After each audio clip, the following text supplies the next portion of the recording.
আল্লাহ তাআলা বলছেন লাইসাল বিররা আন তুওয়াল্লু ওয়ুজুহাকুম কিবালাল মাশরিকি ওয়াল মাগরিব।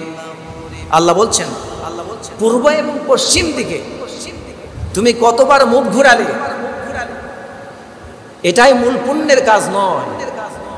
আল্লাহর কথা আল্লাহ তাআলা বলছেন লাইসাল বিররা আন তুওয়াল্লু ওয়ুজুহাকুম কিবালাল মাশরিকি ওয়াল মাগরিব। আল্লাহ বলছেন পূর্ব এবং পশ্চিম দিকে কতবার মুখ ঘুরালে এর মধ্যে পুণ্য নাই। আমরা মনে করি পশ্চিম দিকে সেজদা দিলেই পুণ্য হয়ে যাবে। আল্লাহ বলছেন না, এটাই শুধুমাত্র পুণ্য নয়, এটাই প্রকৃতপক্ষের আসল পুণ্য নয়। আসল পুণ্যটা কি সেটা আল্লাহ পাক বলছেন, ওয়ালাকিন্নাল বিররা মান আমানা বিল্লাহি ওয়াল ইয়াউমিল আখির ওয়াল মালাইকাতি ওয়াল কিতাবি ওয়ান নাবিয়্যিন।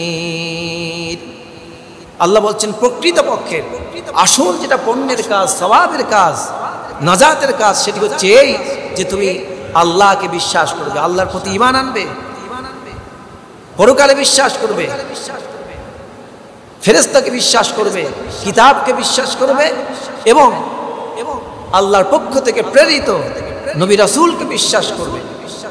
এগুলি হচ্ছে তোমার মূল পুণ্যের কাজ। এগুলির প্রতি যদি ঈমান না থাকে তাহলে তোমার কোনো পুণ্যই হলো না জীবনে।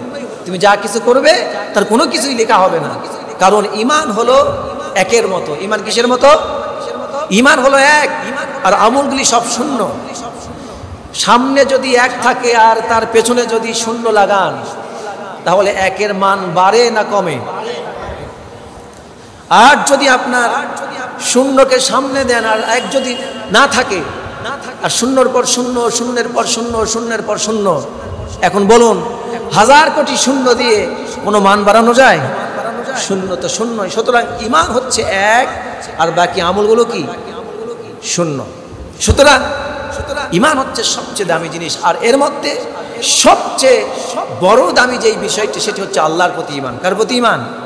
আল্লাহর প্রতি ঈমান। আমরা যে আল্লাহকে বিশ্বাস করি, আল্লাহকে স্বীকার করি, শুধুমাত্র আল্লাহকে বিশ্বাস করা মানে আল্লাহ আছেন এতটুকুন বললেই কি আল্লাহকে বিশ্বাস করা হয়?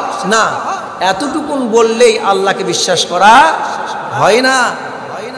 বরং আল্লাহর প্রতি বিশ্বাস স্থাপনের জন্য আপনাকে আমাকে চারটি শর্ত মেনে নিতে হবে। কয়টা শর্ত? চারটি শর্ত অতিক্রম করলে, চারটি শর্তের ভিত্তিতে আল্লাহকে যদি বিশ্বাস করেন এবং স্বীকার করেন তবেই আপনি আল্লাহর প্রতি পূর্ণ ঈমান এনেছেন বলে ধরা হবে। তাহলে ঈমানের 6টি রুকনের ভিতর থেকে প্রথম যে রুকন, প্রথম যে pillar, first pillar of Islam, সেটা হচ্ছে আল্লাহর প্রতি বিশ্বাস। সেটা কি? ফেথ ইন গড, আল্লাহর প্রতি বিশ্বাস করতে হবে। সুতরাং সেই বিশ্বাসটা আপনাকে করতে হবে চারটি শর্তের ভিত্তিতে। সেই চারটি শর্ত কি? তার প্রথম শর্ত হচ্ছে এই আল্লাহর অস্তিত্বে বিশ্বাস করা। আল্লাহ আছেন, আল্লাহর অস্তিত্ব আছে, এটাকে বিশ্বাস করা। 2, আল্লাহ রাব্বুল আলামিন তিনি রব হিসাবে তার প্রতিপালনের একত্বে বিশ্বাস করা। সমস্ত সৃষ্টি জীব তিনি একমাত্র প্রতিপালন করেন, লালন পালন করেন, আর পৃথিবীর কেউ কাউকে লালন পালন করে না। এর মৌলিক লালন পালনের অধিকার একমাত্র কার? এই দায়িত্ব একমাত্র কার? আল্লাহর। আর 3 নম্বর বিষয় হচ্ছে ইবাদতের বিষয়ে, ইবাদতের একত্বে বিশ্বাস করা। আপনি আল্লাহকে বাদ দিয়ে অন্য কারো ইবাদত করতে পারবেন না, যেহেতু স্রষ্টা তিনি। সুতরাং স্রষ্টা হবেন একজন আর ইবাদত পাবে আরেকজন, এমনটা করা যাবে না। যেহেতু উনি স্রষ্টা তাই ইবাদতও তারই হবে। সুতরাং কোনো খাজার দরবারে, মাজারে গিয়ে, কিংবা কোনো দেবতার সামনে, কিংবা কোনো প্রকৃতির সামনে, কিংবা প্রাকৃতিক কোনো জড়বস্তুর সামনে মাথা নত করা, তার কাছে কিছু চাওয়া, তার কাছে কোনো শক্তি আছে বলে ধরে নেওয়া, এ সম্পূর্ণ হলো শিরক। সম্পূর্ণ কি? শিরক। 4 নম্বর বিষয় হচ্ছে আল্লাহ তাআলার নাম এবং গুণাবলীতে বিশ্বাস করা। আল্লাহর যত গুণ আছে, এই গুণবাচক তার কোয়ালিটি দিয়ে আবার নাম আছে, এই গুণবাচক নাম এবং তার সেই গুণবাচক বিষয়গুলির উপর বিশ্বাস করাকে হলো ঈমান বলে, আল্লাহর প্রতি ঈমান। তাহলে আল্লাহর প্রতি ঈমানের বিষয় কয়টা বললাম? 4টা বিষয়। 1, আল্লাহর অস্তিত্বে বিশ্বাস করা, 2 তার রুবুবিয়াতে বিশ্বাস করা, 3 তার ইবাদতের একত্বে বিশ্বাস করা, 4 আল্লাহর নাম এবং গুণাবলীতে তার সুন্দর সুন্দর নাম আছে। ওয়ালিল্লাহিল আসমাউল হুসনা, আল্লাহর অনেক সুন্দর সুন্দর নাম আছে। এই সুন্দর সুন্দর নামগুলিকে, ওই ক্ষমতার অধিকারী ওই নামগুলোকে, ওই গুণসহ বিশ্বাস করার নাম হচ্ছে পূর্ণ আল্লাহর প্রতি ঈমান বা বিশ্বাস। সুবহানাল্লাহ। সুতরাং সে আল্লাহর প্রতি ঈমান আল্লাহ তাআলা আনার কথা বলতে গিয়ে আল্লাহর পরিচয় আল্লাহ পাক কোরআনে কিভাবে দিচ্ছেন। আজকের আলোচ্য বিষয় হচ্ছে আল্লাহর প্রতি ঈমান, এর মধ্য থেকে আল্লাহর অস্তিত্বের প্রতি বিশ্বাসের এবং তার পরিচয় সম্পর্কে আজকে আলোচনা করব। বলুন ইনশাআল্লাহ।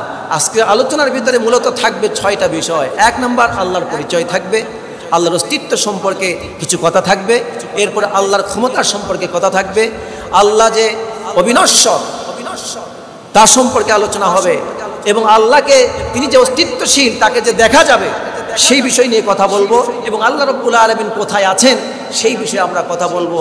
আজকে এই গুরুত্বপূর্ণ বিষয়গুলি জানবো। বলুন ইনশাআল্লাহ। আসুন, আল্লাহ রাব্বুল আলামিনের অস্তিত্ব এবং তার পরিচয় সম্পর্কে আমরা যারা আল্লাহর পরিচয় সম্পর্কে জানেন না তাদের ব্যাপারে আমি বলছি যে আল্লাহ রাব্বুল আলামিন তার সুন্দর পরিচয় কোরআনে কারিমে তুলে ধরেছেন, এবং তার অস্তিত্বের প্রমাণ আল্লাহ পাক কোরআনে কারিমে দিয়েছেন। এইটা দেখার জন্য, এটা বোঝার জন্য তেমন কোনো বৈজ্ঞানিক হওয়ার প্রয়োজন নেই, খুব বড় গবেষক হওয়ার প্রয়োজন নেই। আপনি যদি এইগুলো আপনার নিরপেক্ষ দৃষ্টি নিয়ে পড়েন, পরিষ্কার পরিচ্ছন্ন দিল দিয়ে আপনি যদি এটা পড়েন, দেখেন, চিন্তা করেন, আপনার কাছে ধরা পড়বে যে আল্লাহ একজন আছেন।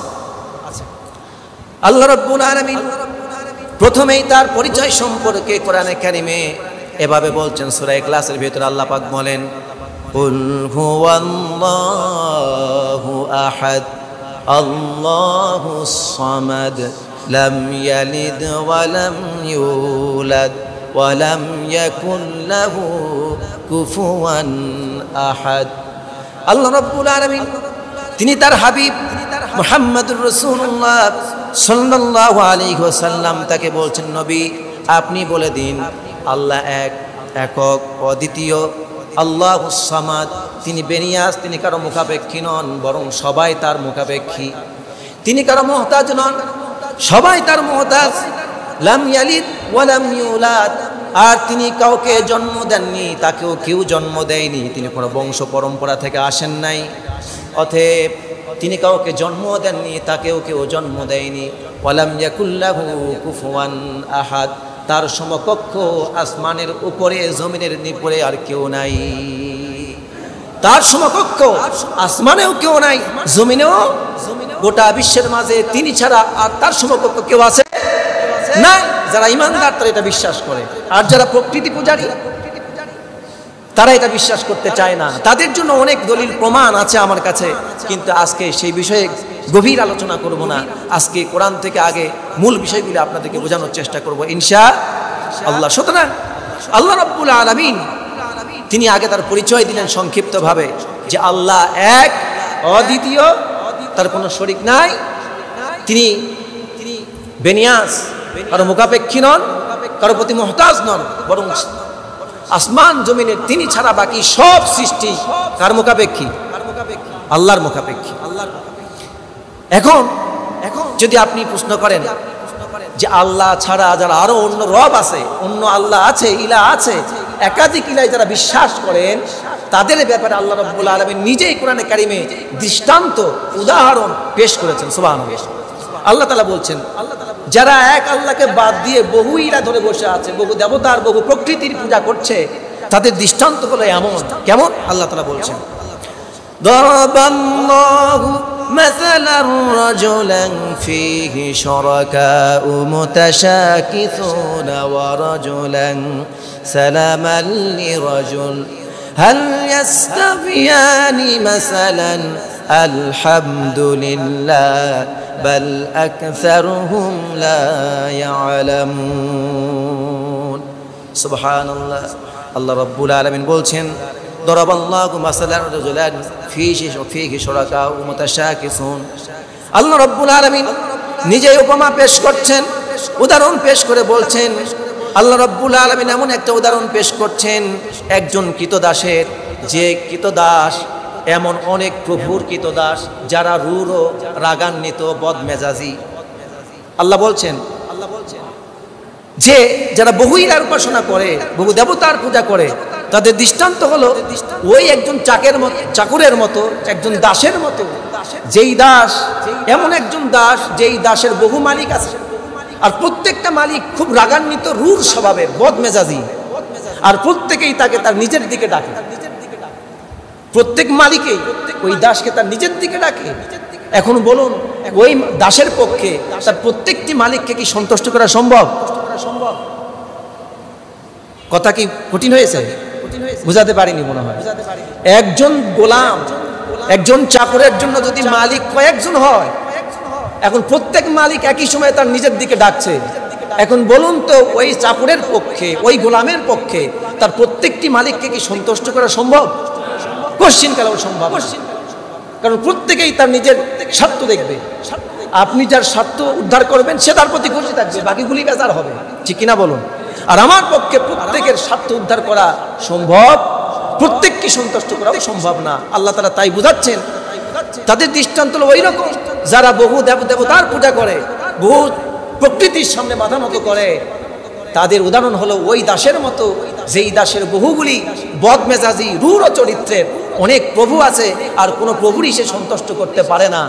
তার দৃষ্টান্ত হলো ঠিক তেমন। আর বলছেন, আর আরেকটা দাস, পক্ষান্তরে আরেকজন দাস, একজন গোলাম, একজন মালিক। মালিক যখন যা বলে সে একজন মালিকের কথা শোনে। এই একজন চাকরের পক্ষে সে সবসময় মালিকের কাজ করে, একজন মালিকেরই কাজ করে। এখন বলুন তো, একজন চাকরের পক্ষে একজন মালিককে তার কথা মতো কাজ করে মালিককে সন্তুষ্ট করা সম্ভব কিনা? সম্ভব। আল্লাহ বলছেন, এখন তোমরাই বলো, হাল ইয়াস্তাবিয়ানি মাসালা। আল্লাহ বলছেন, এখন তোমরাই বলো তো, তাহলে কি এই দুই চাকর সম্মান, মর্যাদা এবং কর্মের দিক থেকে, সন্তুষ্টির দিক থেকে, মালিক এবং চাকরের সম্পর্কের দিক থেকে এই দুই চাকরের অবস্থা কি সমান? সমান কখনোই হতে পারে। আল্লাহ তাআলা তাই বুঝাচ্ছেন। সুতরাং তোমাদের ইলাহ একাধিক হতে পারে না। তোমাদের ইলাহ কতজন? একজনই না। আল্লাহ পাক আরো সুন্দর করে বলছেন, যদি তোমাদের এক ইলাহ ছাড়া আরো যদি কোনো ইলাহ থাকতো তাহলে তোমাদের জন্য কি হতো, মুসিবত হয়ে যেত। আল্লাহ পাক বলছেন, লাউ কানা ফীহিমা আলিহাতুন ইল্লাল্লাহু লাফাসাদাতা ফাসুবহানাল্লাহি রাব্বিল আরশি আম্মা ইয়াসিফুন। আল্লাহ বলছেন, লাউ কানা ফীহিমা আলিহা, যদি এক আল্লাহ বাদ দিয়ে আরো কোন ইলাহ থাকতো আসমান এবং জমিনে, তাহলে আকাশ এবং পৃথিবীতে এক আল্লাহ ছাড়া দ্বিতীয় কোনো যদি ইলাহ থাকতো তাহলে তো সবকিছু ধ্বংস হয়ে যেত, লন্ডভন্ড হয়ে যেত। এগুলির মধ্যে ব্যালেন্স, এগুলির মধ্যে নিয়ন্ত্রণ করা সম্ভব হতো না। কারণ এক ক্ষমতা, এক ইলাহ চাইতো আসমান টিকে থাকুক, আর এক ইলাহ চাইতো আসমান ধ্বংস হোক। দুইজনের মধ্যে কখনো যুদ্ধ বেঁধে, একে অপরের সাথে সংঘর্ষ বেঁধে আসমান এবং জমিনের সমস্ত এই সৃষ্টির চলাফেরা, এই যে সুনিয়ন্ত্রিত ব্যালেন্সপূর্ণ এই পৃথিবী, সব কিছু নিয়ম অনিয়ম হয়ে যেত, লন্ডভন্ড হতো, ধ্বংস হয়ে যেত, মানুষ ক্ষতিগ্রস্ত হতো, পৃথিবী ক্ষতিগ্রস্ত হতো এবং সমগ্র সৃষ্টি বিপদে পড়ে যেত। এক ইলাহ বাদে যদি আর এক ইলাহ থাকতো। ধরুন আমরা যদি উদাহরণ পেশ করি, আল্লাহর কথা বাদ দিলাম, দুনিয়ার সামান্যভাবে সাধারণভাবে যদি কোনো রাজনৈতিক দলের যখন এক একটা রাজনৈতিক দলের এক একজন ক্ষমতাবান নেতা আছে, এই নেতাগুলি কি কখনো এক টেবিলে বসে এক কথায় আসতে পারে, একমতে আসতে পারে? আসতে পারে না। কারণটা কি? কারণ প্রত্যেকের তার নিজস্ব ক্ষমতা জাহির করতে চায়, প্রকাশ করতে চায়, এবং নিজের মন মতো সে তার সবকিছু করতে চায়, যা আর একজন মানতে চায় না। আর এটা দুনিয়ার মানুষের কথা, অথচ তারা আল্লাহর গোলাম। আর যদি আল্লাহ ছাড়া একাধিক ইলাহ থাকতো, তাহলে যে ইলাহ আসমান জমিন সৃষ্টি করেছেন, মানব সৃষ্টি করেছেন, জিন সৃষ্টি করেছেন, অসংখ্য প্রাকৃতিক বিষয়, প্রাকৃতিকগুলো সৃষ্টি করেছেন, এখন বলুন তো, তারা যদি দুইজনের মধ্যে সংঘর্ষ বেঁধে যেত, তাহলে কি এগুলি টিকে থাকতো? কথা বলেন না কেন? টিকে থাকতো? সূর্যকে নিয়মিত আলো দিত, চাঁদ নিয়মিত উঠতো না, সুতরাং আল্লাহ তাআলা বোঝাচ্ছেন যে তোমাদের ইলা বহু ইলা নয়, তোমাদের ইলা কয়জন ইলা। এই জন্যই তো আমরা যখন কালেমার ঘোষণা দেই তার মধ্যে প্রথমেই স্বীকার করে নেওয়া হয় লা ইলাহা ইল্লাল্লাহু মুহাম্মাদুর রাসূলুল্লাহ। আল্লাহ তাআলা এই জন্য বলছেন, এই জন্য কালেমার মধ্যেই প্রথম ঘোষণা দেওয়া হয় লা ইলাহা, কোনো ইলাহ নাই, ইল্লাল্লাহ, আল্লাহ একমাত্র ইলাহ আছেন, তোমাদের বাকি কোনো ইলাহ আসমানেও নেই জমিনেও নেই। আমাদের ইলাহ এবার একটু সকলেই সমস্যার আওয়াজ দিয়ে বলুন তো, আমাদের ইলাহ দুই না এক? আলহামদুলিল্লাহ, আমাদের ইলাহ একজন, আলহামদুলিল্লাহ। এবার আল্লাহ তাআলা বোঝাচ্ছেন, দেখো তোমাদের ইলাহ যেহেতু এক ইলাহ, সুতরাং তিনি একমাত্র তোমাদের ইবাদত পাওয়া যোগ্য। আল্লাহ তাআলা সুন্দর করে দৃষ্টান্ত দিয়ে বোঝাচ্ছেন এভাবে, আল্লাহুল্লাযী জাআলা লাকুমুল লাইলা লিতাসকুনু ফীহি ওয়ান নাহারা মুবসিরা ইন্নাল্লাহা লাযু ফাদলিন আলান নাস ওয়ালাকিন্না আকসারান নাসি লা ইয়াশকুরুন। আল্লাহ তাআলা বলছেন, আল্লাহ তো সেই মহান সত্তা যিনি তোমাদের জন্য রাত সৃষ্টি করেছেন তোমাদের বিশ্রাম করানোর জন্য, তোমাদেরকে আরাম করার জন্য, যাতে করে রাত আসলে পরে তোমরা আরাম করতে পারো। আর তোমাদের জন্য দিনকে আলোকিত করে দিয়েছেন, যাতে করে দিনের বেলা তোমরা পরিশ্রম করতে পারো, কাজ করতে পারো, চলাফেরা করতে পারো, ব্যবসা বাণিজ্য করতে পারো। সেই জন্য রব্বুল আলামিন দিনকে আলোকিত করেছেন, আর রাতকে করেছেন অন্ধকার, যাতে করে তোমরা বিশ্রাম এবং আরাম নিতে পারো। সুবহানাল্লাহ। সুতরাং ওই আল্লাহ তো তোমাদের প্রতি অনেক বড় করুণাশীল, দয়াশীল, যে আল্লাহ রাত দিলেন আমাদের বিশ্রামের জন্য আর দিন দিলেন কর্মের জন্য, আলোকিত করেছেন দিন।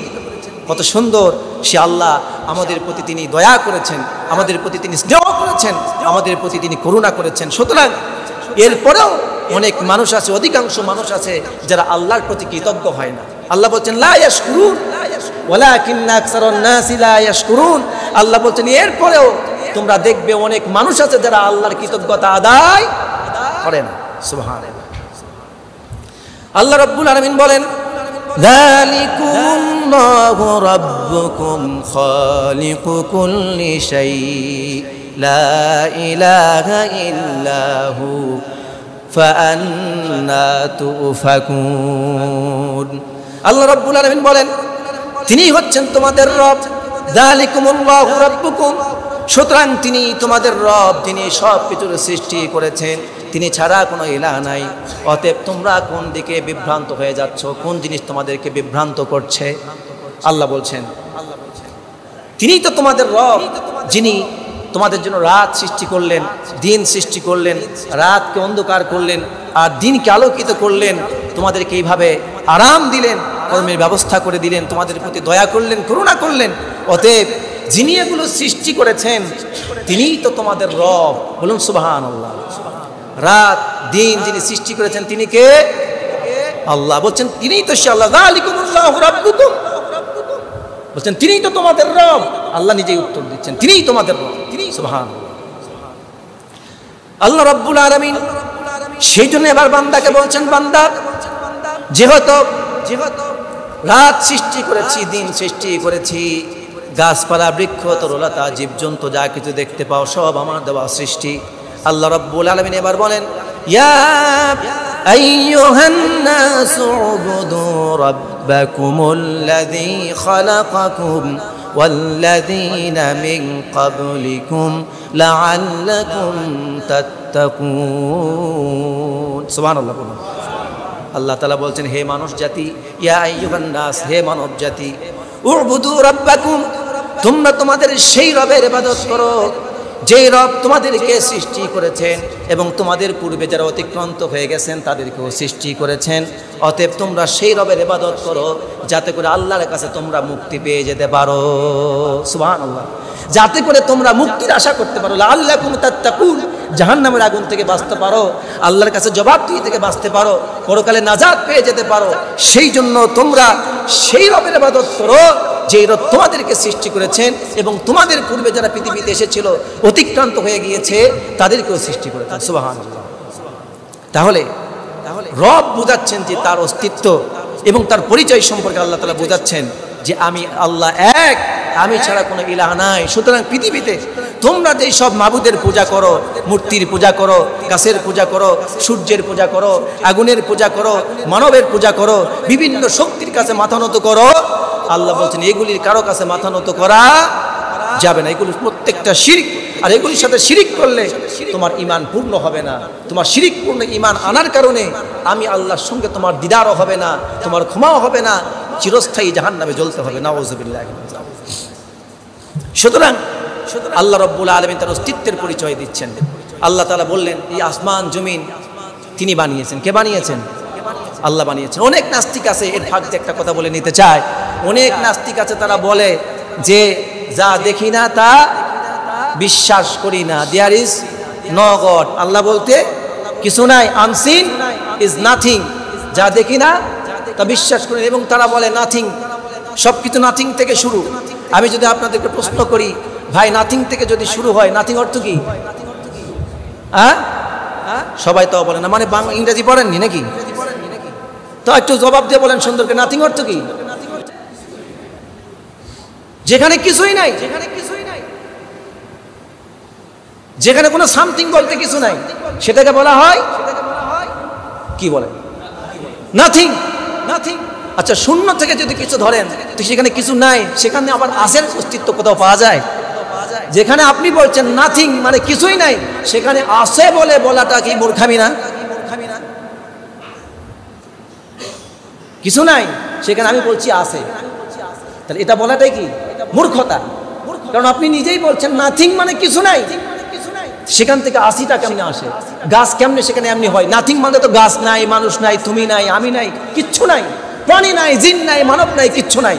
তো সেখান থেকে আবার মানব হয় কই থেকে, গাছ হয় কই থেকে, হিংস্র পশু হয় কই থেকে, পাখি আসে কই থেকে? তারাও তো কিছুই নাই, এগুলি আসবে কই থেকে? বুঝতে পারছি বিষয়টা? সুতরাং তারা যে মানদণ্ডের উপর দাঁড়িয়ে বলে কিছুই নাই, সব এমনি এমনি আসছে, আসলে তারা এমন একটা ঘোলা পানির উপরে দাঁড়িয়ে আছে, এমন একটা মানদণ্ডের উপর দাঁড়িয়ে আছে যে এই মানদণ্ডের কোনো ভিত্তি নেই। সুতরাং আল্লাহ যা বলছেন, এই পৃথিবীর সব কিছু এসেছে সামথিং থেকে। কোথায় থেকে এসেছে? কথা বলে না, কই থেকে এসেছে? সামথিং থেকে এসেছে। সামথিং মানে কিছু একটা, সেখানে কি না থাকার কোনো শব্দ আছে? সামথিং মানে কিছু একটা আছে, সেই সামথিং থেকে পৃথিবীর সব, ওই সামথিংটাকে, ওই সামথিংটাই হচ্ছেন মহান আল্লাহ। চিৎকার দেবেন আল্লাহু আকবার। ওই আল্লাহর থেকে এসেছে। কিছু নাই মানে, আমি যদি বলি গাছ নাই, মানুষ নাই, আসমান নাই, জমিন নাই, কিচ্ছু নাই, তো আছেটা কি? সামথিং বলতে একজন যিনি আছেন তিনি হচ্ছেন, তিনি কে? আল্লাহ পাক বলছেন হুয়াল আউয়ালু ওয়াল আখিরু ওয়াল যাহিরু ওয়াল বাতিন। আল্লাহ বলছেন তিনি হচ্ছেন সেই সত্তা, ওয়াল আউয়াল ওয়াল আখির, তিনি প্রথম, তিনি শেষ, তিনি প্রকাশ, তিনি গোপন। সুবহানাল্লাহ। সুতরাং আল্লাহ আছেন, এই আসেন থেকে সব কিছু এসেছে। সুতরাং যেসব নাস্তিকরা বলে আর একটা কথা, যে যা দেখি না তা বিশ্বাস, নাস্তিকদের সাথে তর্ক করার মতো হাজারো ক্লু আছে, কিন্তু আসলে যে বোঝে না তারে বোঝাবে কে? ওই যে আমাদের বাংলা একটা প্রবাদ আছে, বিচার মানি মাগার কিন্তু তাল গাছ। বাংলা আমাদের গ্রাম অঞ্চলে একটা প্রবাদ আছে, কথাবার্তা চলে না? আপনি যা বিচার করেন সব বিচার মানি, কিন্তু মাগার তাল গাছ আমার। ওরা সব কিছু শুনবে, শোনার পরেও বলবে না, কিচ্ছু বুঝেনি, এরকম করে ওরা অস্বীকার করে চলে যাবে। এটা হলো নাস্তিকদের স্বভাব। আর যাদের দিল, আর যাদের আল্লাহ তাআলার হেদায়েত আছে, যাদের কাছে, যাদেরকে আল্লাহ হেদায়েত দান করে, তারা ফিরে আসে। কিন্তু অনেক নাস্তিকই আছে যারা স্বীকার করতে চায়। এখন দ্বিতীয় যে তারা প্রশ্ন করে সেটা হচ্ছে এই, যে যা দেখি না তা বিশ্বাস করি না। আচ্ছা প্রিয় ভাইয়েরা, আপনারা বলুন তো, আমরা মৃত্যুকে বিশ্বাস করি কিনা? এত ধীরে আওয়াজ দিলেন যে মনে হয় মৃত্যু অপরিচিত। এটা শুধুমাত্র বেছে বেছে গরিবদের জন্য আসে, ধনীদের জন্য আসে না, শিক্ষিতদের জন্য আসে, মূর্খদের জন্য আসে না। না, শুধু মূর্খদের জন্য আসে, শিক্ষিতরা বাদ। তাহলে এবার সবাই বলেন, শিক্ষিত অশিক্ষিত, সাধারণ অসাধারণ, সবাই বলেন মৃত্যুর ব্যাপারে আমরা জানি কিনা? মৃত্যু আছে না নাই? কিন্তু এবার সবাই একটু আওয়াজ দিয়ে বলুন তো, আপনারা কেউ কোনো দিন কোনো ল্যাবরেটরিতে, সায়েন্স গবেষণাগারে কি মৃত্যু যে আছে বিশ্বাস করি? মৃত মানুষ কেউ দেখতে পায়, যেই জিনিসটা দেহ থেকে চলে গেলে মানুষ মারা যায় সেটাকে আমরা বলি রূহ, কেউ বলি আত্মা। আচ্ছা বলুন তো, কোন ল্যাবরেটরিতে ওই আত্মাকে আজ পর্যন্ত দেখা গেছে? তারা নাস্তিকদেরকে বলেন, ভাই আপনারা যে বলেন যা দেখি না তা বিশ্বাস করি না। তাহলে এবার বলুন তো, যে আল্লাহকে দেখা তো পরের কথা, তুমি তো বিন্দু মাত্র একটা সৃষ্টি, তোমার অস্তিত্বই তো বিশ্বের মাঝে নাই। আমরা যে মানুষ, যদি আপনাকে আমি কি বলবো, যদি আপনাকে আমি এই বর্ণনা করি যে আমাদের আসমানে গ্যালাক্সি আছে, মিল্কওয়ে আছে, গ্রহ নক্ষত্রগুলি আছে, এগুলি নিয়ে যদি গবেষণা করা হয়, এগুলির বিশ্লেষণ যদি আপনি শুনতে থাকেন, তাহলে আপনি বুঝবেন আপনি যে মানুষ, এটাই বিশ্বে আপনাকে কেউ চেনে না। আপনি যে একটা সৃষ্টি, এত বড় 3.5 হাত বডি, এই 3.5 হাত বডির কোনো অস্তিত্ব নেই ওই গ্যালাক্সির মাঝে, ওই গ্যালাক্সির একটা গ্রহের মাঝে আপনার কোনো অস্তিত্ব নাই। তাহলে আপনি আমি কত ক্ষুদ্র মানুষ, কত ক্ষুদ্র সৃষ্টি। আর আমার লাভ সাপ এমন যেন আমরা 7 আসমান পেরিয়ে, আরশ কুরসি লৌহ কলম পেরিয়ে ওই আল্লাহকে দেখতে চাই, যে বান্দা এখনো পর্যন্ত গবেষণা করে প্রথম আসমানে যেতে পারে নাই। আর যে আল্লাহ আছেন 7 আসমানের উপরে, আরশের উপরে, সে আল্লাহকে আমরা দেখতে চাই। নাউযুবিল্লাহ। কত লাভ, কি অহংকার! হ্যাঁ, সব কিছু জয় করে ফেলছে এই বান্দা। নাউযুবিল্লাহ বলুন, নাউযুবিল্লাহ বলুন। তাহলে যা দেখি না তা বিশ্বাস করি না, এই কথাটাও এই দেশের আস্তিক এবং নাস্তিক, সারা বিশ্বের আস্তিক এবং নাস্তিক যে কোনো ধর্মের লোক মৃত্যুকে বিশ্বাস করে, কিন্তু রূহ দেখতে পায় না, আত্মা দেখতে পায় না। তবুও যখন মারা যায় তখন ঠিকই বলে মারা গেছে, ঠিক কিনা বলুন? সুতরাং যা দেখি না তা বিশ্বাস করি না বলতে যদি এটাই হবে যায়, তাহলে মৃত্যুকে ঠেকাও, ওটাকে দেখে কাছে ধরে এনে দেখাও, আরেকজনকে জান দিয়ে দেখাও যে এভাবে প্রাকৃতিকভাবে সেটা জন্ম হলো। আরেকজনকে প্রাকৃতিকভাবে তুমি মেরে দেখাও যেটা এমনি প্রাকৃতিকভাবে মারা গেল। তা কি সম্ভব? সম্ভব? নাস্তিককে প্রশ্ন করুন, তোমার বডিতে আল্লাহ তাআলা যে সেল দিয়েছেন, যে ডিএনএ দিয়েছেন, তোমার বডিতে আল্লাহ তাআলা যে ডিএনএ দিয়েছেন, কোষ দিয়েছেন, সেল দিয়েছেন, তোমার ধমনীতে যে রক্তবিন্দু প্রবাহিত, এমন করে রক্তবিন্দু প্রবাহিত করে, এমন শরীর দিয়ে চামড়া দিয়ে ঢাকা, রক্তগুলি গোপন করা, রক দিয়ে, ভেইন দিয়ে, সেল দিয়ে, কোষ দিয়ে, ব্রেন দিয়ে আরেকটা মানুষ প্রাকৃতিকভাবে পৃথিবীতে সৃষ্টি করে দেখা, পৃথিবীতে কারো পক্ষে সম্ভব? মানুষ তো পরের একটা পিঁপড়াও বানাতে পারবে না। পিঁপড়া বানাতে পারবে না কি? মশা জীবন দিয়ে কেউ বানাতে পারবে না। যা করবে সবগুলি হলো কৃত্রিম। সবগুলি কি? কৃত্রিম বুদ্ধিমত্তা। এগুলি রবট দিয়ে চলে, রিমোট দিয়ে চলে। মানুষের মতো এগুলির কোনো বুদ্ধি শক্তি নেই। বিপদ আপদ বুঝতে পারে না, আপনি যেখানে সংকেত দিবেন সেখানে সে বুঝবে, বাকিটা বোঝে না। এই হচ্ছে ওদের দৌড়। আল্লাহ তাআলা এইসব ভ্রান্ত চিন্তা ভাবনা থেকে, নাস্তিকতার প্রচার থেকে আমাদেরকে, তাদের কথা শুনে ঈমান হারা হওয়া থেকে রক্ষা করুন, বলুন আমিন। সুতরাং আল্লাহ সম্পর্কে আমরা জানলাম যে আল্লাহর অস্তিত্ব আছে এবং তিনি আসমান জমিন সৃষ্টি করেছেন। তার ইশারায় চাঁদ ওঠে, চাঁদ ডোবে, তার ইশারায় সূর্য ওঠে, সূর্য ডোবে, তার ইশারায় রাত অন্ধকার হয়, তার ইশারায় দিন আলোকিত হয়। এগুলির পেছনে আর কারো হাত। আল্লাহ তাআলা 5টা জিনিসের চ্যালেঞ্জ করেছেন। ইন্নাল্লাহা ইনদাহু ইলমুস সাআহ ওয়া ইউনাজ্জিলুল গায়সা ওয়া ইয়ালামু মা ফিল আরহাম। আল্লাহ রাব্বুল আলামিন 5টা বিষয়ের চ্যালেঞ্জ করেছেন। এই 5টা বিষয়ের জ্ঞান পৃথিবীতে আর কারো নাই। যদি তারা বলে সবকিছু প্রাকৃতিকভাবে, তাহলে 5টা বিষয়ের জ্ঞান তারা বের করে দেখাক। কিয়ামত কখন হবে তারা বলুক, মৃত্যু কখন কার কোথায় হবে তারা বলুক, আগামীকালকে আপনার রিজিক কোথায় আছে, কিভাবে রিজিক আছে এবং কি রিজিক আপনার আসবে সেটা তারা বলে দেখাক।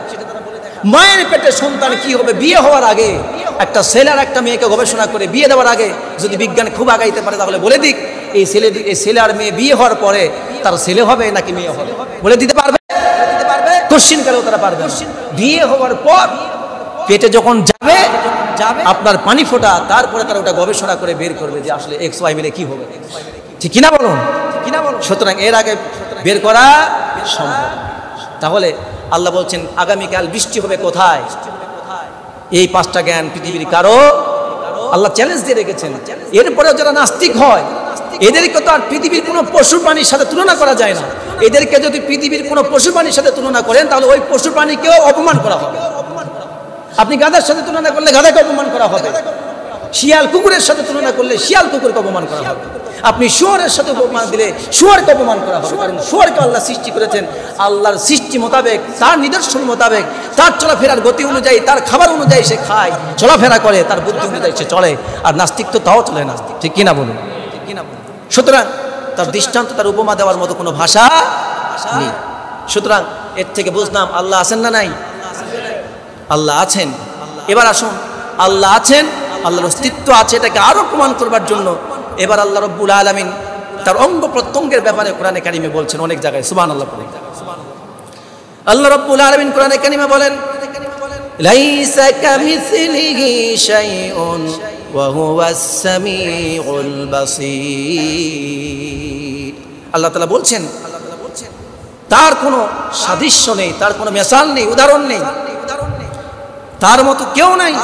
ওয়া হুয়াস সামিউল বাসীর, আর তিনি শোনেন এবং সবকিছু দেখেন, সুবহানাল্লাহ। এখন বলুন তো, যে দেখে তার চোখ আছে না নাই? চোখ ছাড়া দেখা যায়। আর শোনেন, তার মানে কি বোঝা গেল? শোনা কথা বললে কি বোঝা যায়? কান আছে। শুধু তাই না, আল্লাহ তাআলা বলছেন, তাবারাকাল্লাযী বিয়াদিহিল মুলকু ওয়া হুয়া আলা কুল্লি শাইইন কাদির। বরকতময় সেই মহান সত্তা যার হাতের মুঠোর ভিতরে রয়েছে আসমান এবং জমিনের সমস্ত মালিকানা, সুবহানাল্লাহ। ওয়া হুয়া আলা কুল্লি শাইইন কাদির, এবং তিনি সবকিছুর উপরে সর্বময় ক্ষমতার অধিকারী, সুবহানাল্লাহ। শুধু তাই না, আল্লাহ পাক আরো বলছেন, কুলিল্লাহুম্মা মালিকাল মুলকি তুতিল মুলকা মান তাশা ওয়া তানজিউল মুলকা মিম্মান তাশা ওয়া তুইজ্জু মান তাশা ওয়া তুযিল্লু মান তাশা বিয়াদিকাল খায়র ইন্নাকা আলা কুল্লি শাইইন কাদির। আল্লাহ তাআলা এই আয়াতের মধ্যে যেটা বোঝাচ্ছেন তা হচ্ছে এই বিয়াদিকাল খায়র, সমস্ত কল্যাণের চাবিকাঠি আল্লাহ তাআলার কল্যাণময় হাতের মধ্যে আছে, বলুন সুবহানাল্লাহ। এরপরে আল্লাহ তাআলা বলছেন, আমা قدرُ حق قدره والأرض جميعا قبضته يوم القيامة والسماوات مطويات بيمينه سبحانه وتعالى عما يشركون। আল্লাহ তাআলা আখিরাতের কথা বলতে গিয়ে বলছেন, ওমা কদরুল্লাহ হাক্কা কদরিহি, তারা তো আল্লাহর ক্ষমতা সম্পর্কে ধারণা রাখে না, আল্লাহর অধিকার সম্পর্কে তারা তো কোনো ধারণাই রাখে না। তারা আল্লাহকে কি মনে করে? ওয়াল আরদু জামিআন কাবদাতুহু ইয়াউমাল কিয়ামাহ, যেদিন কিয়ামত হবে সেই দিন রব্বুল আলামিন তারা এক হাতের মধ্যে আসমান এবং জমিনকে মুষ্টির মধ্যে আবদ্ধ করে ফেলবেন। আসমান এবং জমিনকে হাতের মধ্যে পেঁচায়া, একটা কাগজকে হাতের মধ্যে নিলে যেমন করে একটা মানুষ চাপ দিলে কাগজের পাতা যেমন করে মুড়ে দুমড়ে মুচড়ে এক জায়গায় হয়ে যায়, আল্লাহ রাব্বুল আলামিন যেদিন কিয়ামত হবে সেই দিন আসমান জমিনকে হাতের মুঠার মধ্যে নিয়ে আমরা একটা চাপ মারবেন। সমস্ত হাতের এই মুঠার মধ্যে থাকার কারণে আসমান এবং জমিনের সমস্ত কিছু চুরমার হয়ে তছনছ হয়ে দুমড়ে মুচড়ে একদম একাকার হয়ে যাবে। আল্লাহ তাআলা ডাক দিয়ে বলবে, আইনাল মুলুক, বলবে আজকে দুনিয়ার রাজা কোথায়? আইনাল জালিম, এই দুনিয়ার স্বৈরাচার আজকে তোমরা কোথায়? আইনাল মুতাকাব্বিরুন, এই দুনিয়ার অহংকারীরা আজকে তোমরা কোথায়? আইনাল জাব্বার, হে দুনিয়ার স্বৈরাচারীরা আজকে তোমরা কোথায়? আমার সামনে দাঁড়াও, যারা দুনিয়াতে খুব অত্যাচার করতে, নির্যাতন করতে, মানুষকে দুনিয়ায় অহংকার করে চলতে, দুনিয়ায় মানুষকে মানুষ মনে করতে না, যা খুশি তাই করতে, আজকে তোমরা কোথায়? আমার সামনে দাঁড়াও। বলবেন কে? তাহলে এখানে বোঝা গেল আল্লাহ তাআলা তার হাতের মধ্যে নিয়ে আসমান এবং জমিনকে পেঁচায়ে ধরে চাপ মারবেন, তার মানে বোঝা গেল আল্লাহর হাত আছে না নাই? তাহলে এই যেগুলি বোঝানো হচ্ছে যে আল্লাহ তাআলার অঙ্গ প্রত্যঙ্গ আছেন। এখন এটার মধ্যে আমাদের অনেক ভাই আছে যাদের মধ্যে আকীদার সমস্যা, তারা বলে আল্লাহর হাত, কেউ বলে আল্লাহ নিরাকার। আল্লাহ নিরাকার নন, এটা মাথায় রাখবেন। কোরআনে কারীমের সুস্পষ্ট কথা, আল্লাহ নিরাকার। আল্লাহর আকার আছে, আল্লাহর হাত আছে, আল্লাহর সামি, আল্লাহর কান আছে, আল্লাহর যে অঙ্গ প্রত্যঙ্গের কথা কোরআনে কারীমে বলেছেন সব কিছু দ্বারা বোঝা যায় আল্লাহর অঙ্গ প্রত্যঙ্গ আছে। সেগুলি কেমন? লাইসা কামিসলিহি শাই, আল্লাহ নিজেই বলেছেন সেগুলির দৃষ্টান্ত পৃথিবীর মানুষের সাথে কারোর সাথে দেওয়া যাবে। আমরা যা দেখি চোখে, আমরা যা দেখি, যা দেখতে পাই না, তার কোনো কিছুর সাথে আল্লাহর হাতের তুলনা করা যাবে না, তার কানের তুলনা করা যাবে না, চোখের তুলনা করা যাবে না। এগুলি কার মতো? আল্লাহ যেমন তার মতো। আল্লাহর যেমন হলে এটা তার জন্য যায়, এটা তার মতো। এগুলি সম্পর্কে আমরা জানিও না, এই জন্য এই বিষয়ে প্রশ্ন করাও না যায়, প্রশ্ন করাও যাবে, এই সম্পর্কে প্রশ্ন তোলা যায় না। অনেকেই আছে এগুলি প্রশ্ন তোলে কিনা, এই জন্য আপনাদেরকে জানাই দিলাম আল্লাহর আকৃতি আছে, তবে সেগুলি আমরা বলতে পারি না সেগুলি কেমন। আল্লাহর হাত আছে, চোখ আছে, কান আছে, আমরা বলতে পারি এগুলি আল্লাহর জন্য যেমন হওয়া দরকার ঠিক তেমন। সুবহানাল্লাহ পড়ুন। আল্লাহ তাআলা সকল প্রকার বিভ্রান্তি থেকে আমাদেরকে রক্ষা করুন, বলুন আমিন। তাহলে আল্লাহ যে আছেন এবং তার অস্তিত্ব যে আছে, অস্তিত্ব বলতে কি বোঝায়, এক্সিস্টেন্স বলতে কি বোঝায়? বোঝায় তার মধ্যে সত্তা আছে, প্রাণ আছে, জীবন আছে এবং তিনি বিদ্যমান আছে, এটাকেই বলা হয় অস্তিত্ব। তো আল্লাহর অস্তিত্ব আছে না নাই? এই সমস্ত সৃষ্টি দেখে আল্লাহর অস্তিত্ব যে আছে এটা বোঝা যায় কি যায় না? আল্লাহ তাআলা বোঝার তৌফিক দান করুন। এবার আসুন আমরা আল্লাহ রাব্বুল আলামিনের ক্ষমতা সম্পর্কে জানলাম, আল্লাহ রাব্বুল আলামিন তার পরিচয় সম্পর্কে জানলাম এবং আল্লাহ রাব্বুল আলামিনের অস্তিত্ব, তার অঙ্গ প্রত্যঙ্গ সম্পর্কে জানলাম, আকার আকৃতি সম্পর্কে জানলাম। তাহলে এবার জানলাম, যদি কেউ প্রশ্ন করে যে আল্লাহ দেখতে কেমন, বলা যাবে না যে তিনি কেমন। তিনি যেমন হওয়া দরকার তিনি তেমন। তিনি কেমন এটা আমরা পরকালে দেখতে পাবো। কোথায় দেখতে পাবো? আওয়াজ দিয়ে বলে না, কোথায় দেখতে পাবো?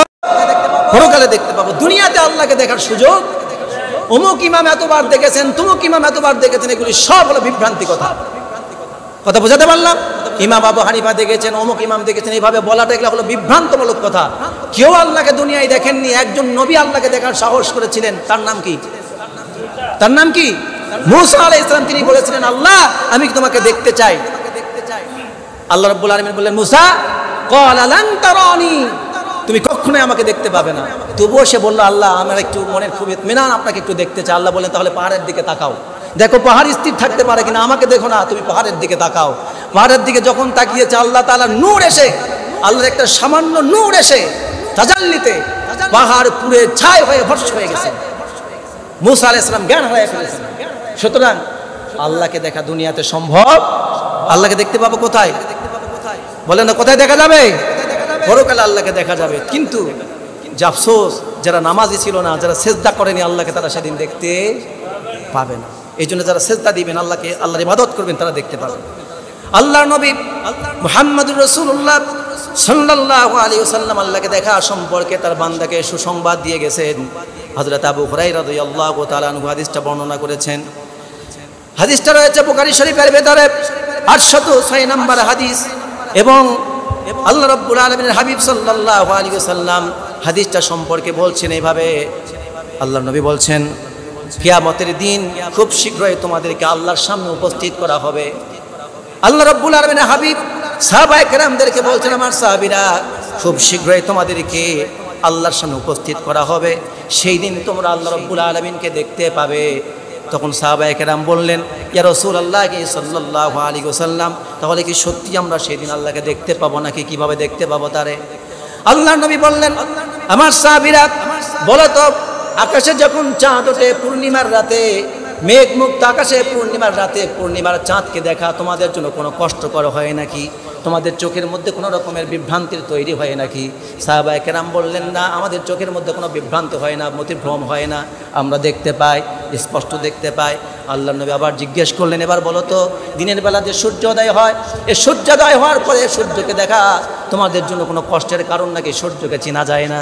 তারা বলেন, অবশ্যই সূর্যকে আমরা জল জল করে উঠতে দেখতে পাই, জ্বলতে দেখতে পাই, এগুলি দেখাতে আমাদের কোনো সমস্যা নাই। আল্লাহর নবী বললেন, আমার সাহাবীরা শোনো, আমার উম্মতকে জানাই দিবা, তোমরা জেনে রাখো, কাল কিয়ামতের কঠিন ময়দান যেদিন কায়েম হয়ে যাবে, বিচার হয়ে যাওয়ার পর যেই বান্দারা আল্লাহর জান্নাতে চলে যাবে, আল্লাহ রাব্বুল আলামিনের কাছে ওই বান্দারা একটা আকুতি পেশ করতে থাকবে।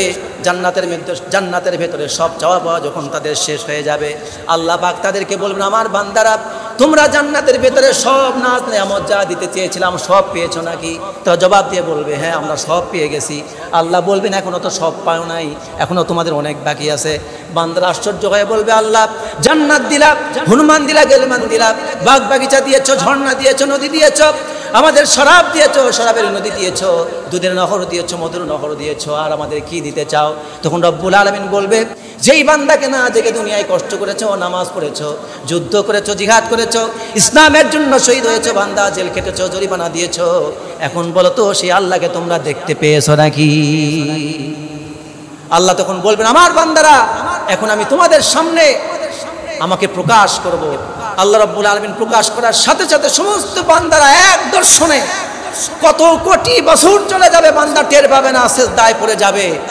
এভাবে বান্দারা আল্লাহকে দেখে ব্যাকুল হয়ে যাবে, বলুন সুবহানাল্লাহ। সুতরাং ওই আল্লাহকে যদি দেখতে চান, প্রিয় নবী সাল্লাল্লাহু আলাইহি ওয়াসাল্লাম বলেছেন দুইটা নামাজ বেশি করে ঠিকমতো আদায় করবা, একটা হলো আসরের নামাজ আর একটা হলো ফজরের নামাজ। এই দুইটা নামাজ সুন্দর করে যত্ন করো, তাহলে ইনশাআল্লাহ তোমরা আল্লাহকে দেখতে পাবে। সুতরাং বুখারী এবং মুসলিম থেকে হাদিসটা বললাম, সময় কম জন্য হাদিসটা আপনাদের সামনে আরবি ইবারতটা আমি বললাম না। আল্লাহকে আমরা দেখতে পাবো। তাহলে আজকের আলোচনা থেকে 6টা বিষয় আমরা কথা বলতে চেয়েছিলাম, আর একটা বিষয় আছে, তা হচ্ছে এই আল্লাহ কোথায় আছেন, আর ব্যাখ্যা করার সময় নেই। আল্লাহ আছেন কোথায়?